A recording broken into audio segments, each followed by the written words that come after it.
ഹബീബായ ഞങ്ങൾക്ക് ഈഗോ തോന്നിയിട്ടില്ല. ഞാൻ നിങ്ങളെ വേദനിപ്പിച്ചിട്ടുണ്ടെങ്കിൽ നിങ്ങൾ എനിക്ക് മാപ്പ് തരണേ എന്ന് ലോകത്തിന്റെ റഹ്മത്തുൽ ലിൽ ആലമീൻ 313 കിടക്കുന്ന ഇസ്വാബയോട് സ്വഹാബികളോട് തങ്ങൾ ചോദിക്കുകയുണ്ടായി. അപ്പോഴാണ് സവാദ് ബിൻ ഖസിയ സദസ്സിൽ നിന്ന് എഴുന്നേറ്റ് വരുന്നത്. അനയാ റസൂലല്ലാഹ്, എനിക്ക് വേണം നബിയെ പ്രതികാരം, എന്നെ അന്ന് വേദനിപ്പിച്ചിട്ടുണ്ട്. സ്വഹാബിമാർ മുഴുവനും ഞെട്ടിദ്ധരിച്ചു പോയി. എന്താണ് സവാദ് തങ്ങളെ പറയുന്നത്? പുണ്യ നബിയോടോ തങ്ങളോട് പ്രതികാരമോ, തങ്ങളോട് പ്രതികാരമോ? വികാരഗർഭരമായി നിൽക്കുന്ന നിമിഷം 1000-ഓളം വരുന്ന ഖുറൈശികളുടെ മദീനക്കകലെ കിടക്കുന്ന ബദറിലേക്ക് മാർച്ച് ചെയ്ത് വന്നുകൊണ്ടിരിക്കുകയാണ്. ബദറിലേക്ക് എത്താറായിട്ടുണ്ട്. അവിടെയാണ് പുണ്യനബി പൊരുത്തപ്പെടിക്കുന്നത്.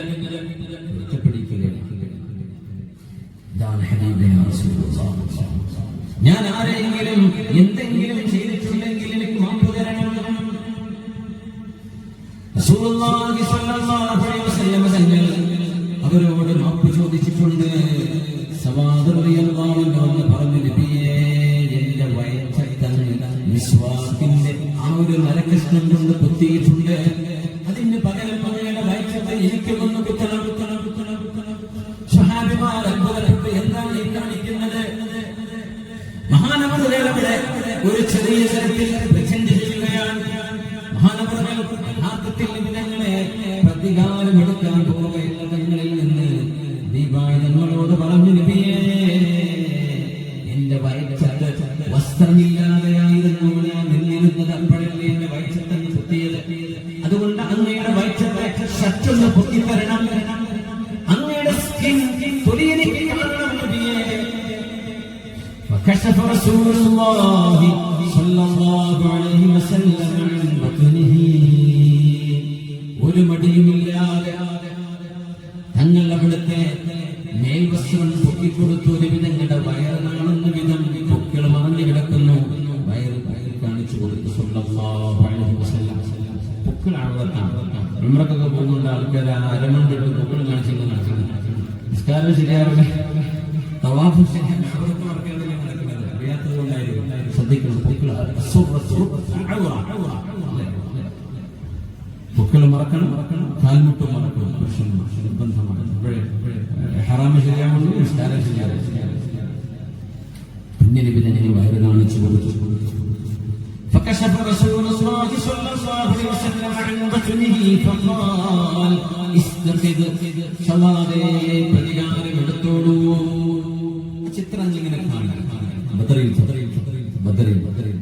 113 സ്വഹാബിമാർ എന്താണാവോ സംഭവിക്കാൻ പോകുന്നത് എന്നറിയാതെ ചെറിയൊരു ചാറ്റൽ മഴ അവിടെ പെയ്തുകൊണ്ടിരിക്കുകയാണ്. അല്ലാഹുവിന്റെ മലക്കുകൾ വരാൻ വേണ്ടി ജബലുൽ മലായികത്തിൽ കാത്തിരിക്കുകയാണ്. ഇറങ്ങി വരാൻ ശത്രുക്കൾ പാട്ടും പാടി മദ്യം കടിച്ച് ഉന്മത്തരായ ചെണ്ടവാദ്യമേളങ്ങളോടുകൂടെ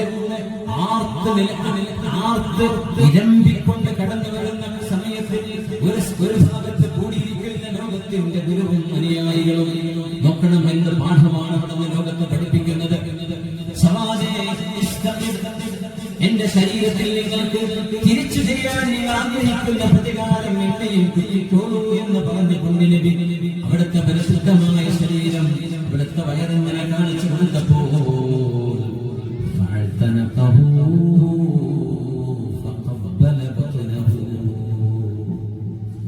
പുണ്യനബി ഞങ്ങളെ എന്ന് വാരിപ്പുണർന്ന് കെട്ടിപ്പിടിച്ച് ആ വയറ്റത്ത് ഉമ്മ വെക്കുകയാണ്. സവാദ് ബിൻ ഖസിയ റളിയല്ലാഹു അൻഹു.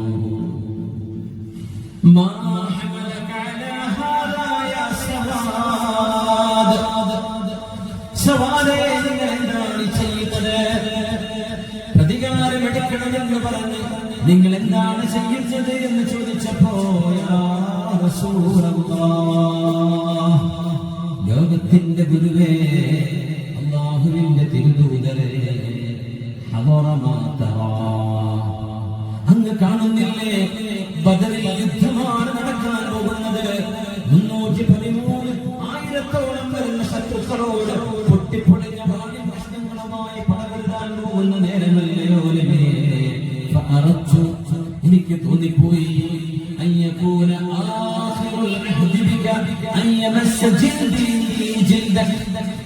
ഒരുപക്ഷേ ജീവിതത്തിലേക്ക് മദീനയിലേക്ക് ഇനി ഒരിക്കലൂടെ തിരിച്ചു വരാൻ കഴിയും. ഞങ്ങളുടെ ശരീരങ്ങളെങ്ങാനും ചേതനേറ്റ് ശുഭദാക്കളായി ബദറിൽ വീണുപോയാൽ ഇനി ഒരിക്കലൂടെ നബിയെ അങ്ങയുടെ കൈപിടിക്കാൻ അവസരമുണ്ടാകുമോ എന്നറിയില്ലല്ലോ.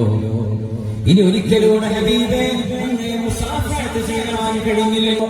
അതുകൊണ്ട് ഞാൻ കൊതിക്കുകയാണ് മണ്ണിലേക്ക് പോകാൻ നിൽക്കുന്ന ഈ നേരം എന്റെ ശരീരം അവസാനമായി തൊടുന്നത് അങ്ങയുടെ ദേഹമായിരിക്കണം.